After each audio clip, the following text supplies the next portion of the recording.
Harta suami adalah milik suami, harta istri juga milik istri. Istri mengembangkan usahanya, beli ternak, lalu beranak pinak sampai jutaan kambing, tetap milik istri. Suami punya ternak sampai jutaan kambing juga milik suami. Cuman bedanya nanti suami wajib ngasih nafkah istri, istri nggak perlu mengeluarkan uangnya, nggak usah nafkah suami. Begitu sebaliknya. Jika ternyata istri punya utang, utangnya istri, suami punya utang, utangnya suami.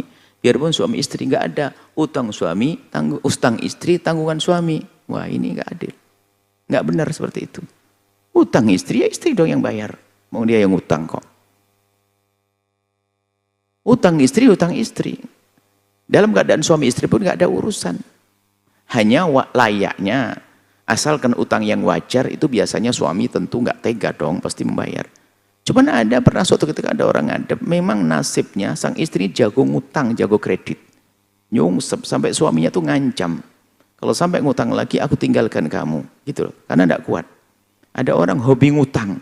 Sudah begitu yang suruh nempuh yang sudah suaminya. Atau sebaliknya. Suami ngutang, ini kebalikan juga ada pertanyaan sebelumnya. Ya suami saya ngutang terus, yang ditagih saya. Loh aneh. Suami model apa itu? Utang suami dong. Bayar sendiri. Cuman namanya suami istri, kalau memang karena darurat hajat misalnya, suami ingin punya modal bekerja, kemudian ngutang, kemudian tak taunya belum selesai, belum bisa sukses, suami istri untuk membayar bersama-sama, itu wajar. Cuman kalau masalah siapa yang wajib membayar, ya yang ngutang dong. Yang ngutang nggak ada. Nah, kemudian setelah bisa ya sudah tetap tanggungan dia. Cuman sepertinya Anda ini orang baik ini sampai masih mikirin utang istri yang sudah bisa sekalipun, insyaallah. Kalaupun dia masih menjadi istri Anda, bukan tanggungan Anda membayar utang itu. Bukan tanggungan. Akan tapi sangat indah jika Anda sebagai seorang istri melihat suami punya utang lalu Anda berkeinginan untuk membayarnya. Tapi tidak wajib bagi Anda, termasuk bapak. Anak nggak ada, masing-masing. Utang bapak tidak harus dibayar oleh seorang anak. Utang anak tidak harus bayar seorang bapak. Masing-masing. Cuman hidupnya hati itu kadang perlu. Bahwasanya ayah saya punya utang. Saya sebagai seorang anak ingin berusaha membebaskan utang ayah. Sah, tapi bukan kewajiban. Begitu juga seorang ayah melihat anaknya bisnis kok runtuh terus. Utangnya dibayari, sah. Yang nggak boleh adalah menuntut. Hei anak, itu utang ayah banyak kau bayari.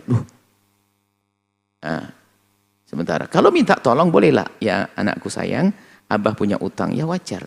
Atau seorang anak mengatakan, abah saya bisnis kepleset bah, ini gimana bah, bisa abah bayari? Oh, sah-sah aja. Mau minta kepada orang lain saja di saat kita punya hajat, sah daripada orang tua. Cuman alangkah indahnya jika seorang anak di saat menemukan orang tuanya punya utang, apalagi utangnya memang karena hajat yang besar, bukan karena main-main. Seorang anak berkorban demi ayahnya agar ayahnya lega, lebih baik dia hidup dengan sederhana, yang penting utang bapaknya kebayar. Seperti itu, termasuk seorang suami yang baik, membayarkan utang istri adalah hal yang baik. Cuman kalau kewajiban mah tidak. Seperti itu ya. Wallahu a'lam bishawab. Setelah Anda menyaksikan video ini, jangan lupa berselawat kepada baginda Nabi Muhammad sallallahu alaihi wa alihi wa sahbihi wasallam.